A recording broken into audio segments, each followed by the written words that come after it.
not even attempting to pretend that I know what I'm talking about. This is Tell It to Someone. First question, of course, is from Hervey Wasawas. Socialism requires utilitarianism by default to discuss. Well, of course, utilitarianism is like when you're trying to do the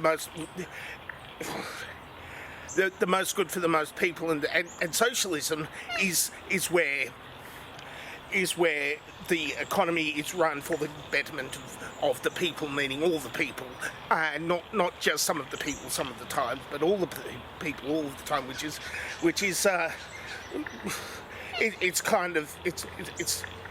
it's never going to be like, completely. You can try,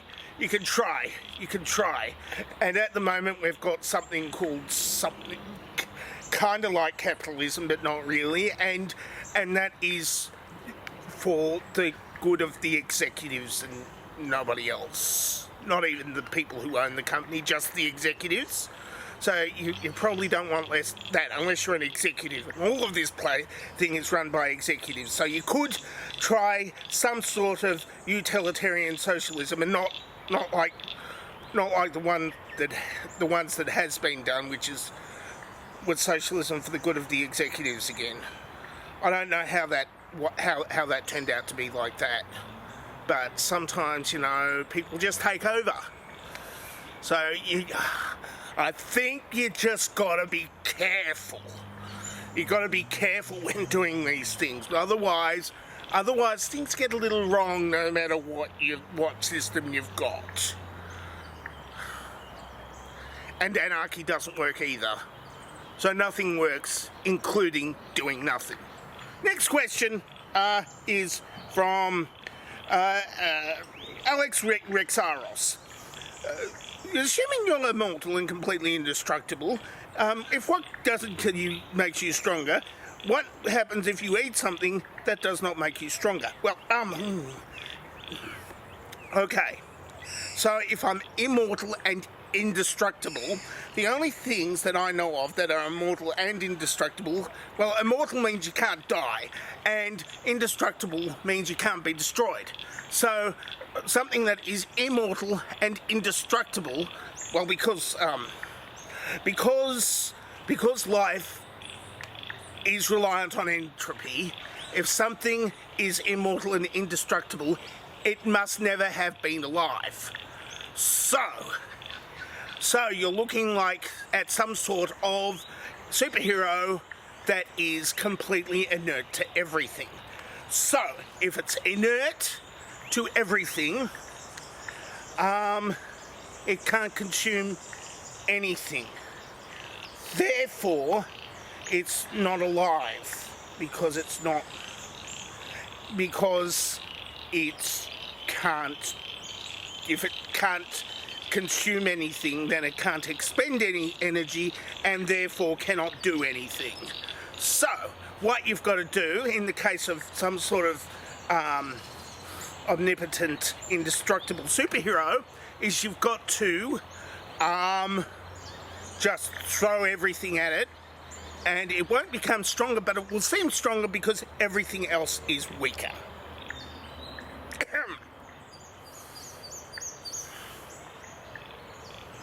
I didn't dub in those crickets there. I think it's frog. Okay, next question. Endochrome asks, who will win the coffin races? Well, it's only the coffin races are only for people who are taking part in life, and it's not the winning, it's the taking part that counts. It's how far you get before you win, and then everybody wins, except for the ones who don't get buried in like a coffin and stuff. So if you don't want a coffin, you don't get a coffin. Besides, it's not. You're gonna have to pay it anyway, but you won't need the money anyway where you're going. This is getting a little bleak. Let's try Jonathan Stern. Why is there so much blood? if you didn't have so much blood, you would kind of become inert. Unless all the blood is on the outside of your body, and then I would call like some kind of emergency services, preferably an ambulance, because it's not good to have blood on the outside of the body, unless you're some kind of butcher, in which case it's not your blood. You might want to taste and see if it's your blood, and if it's not your blood, you're fine, I think. I'm not a doctor. I'm not a doctor. I don't exactly know how it works. Herbie Wasawas asks also the last question of the day. Technically, the Son of Man would have to be non-binary, so have we been misgendering Jesus the whole time? Oh, okay. Well, I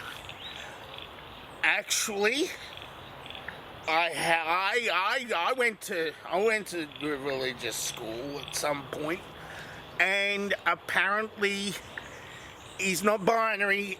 It's a trinity, so that's three.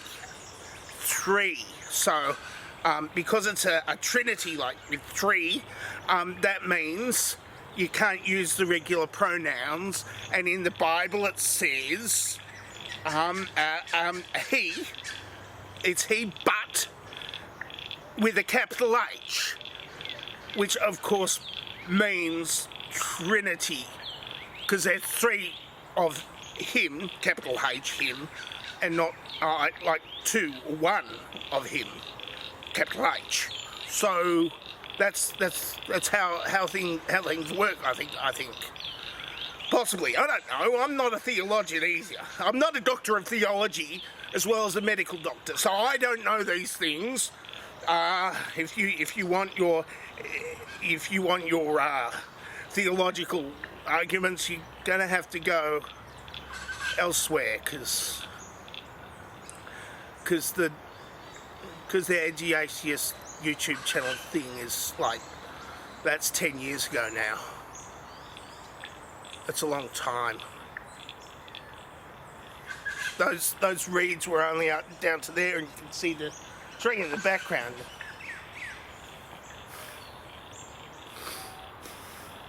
That's it for Telling Someone for this week. If you could ask me a question, then ask me a question in the dovetail question asking place thing. No, the question asking place, which is below this video somewhat, depending on how you are viewing this YouTube channel. Or you can answer this dovetail question, of course, which is conveniently over here in the empty space in front of my nose, which is currently filled with some form of yellow text, which is convenient because I don't know what's there at the moment. It's just there. That's how it works. Because, yeah. I'm dangerously talented. I don't have a cool sign-off.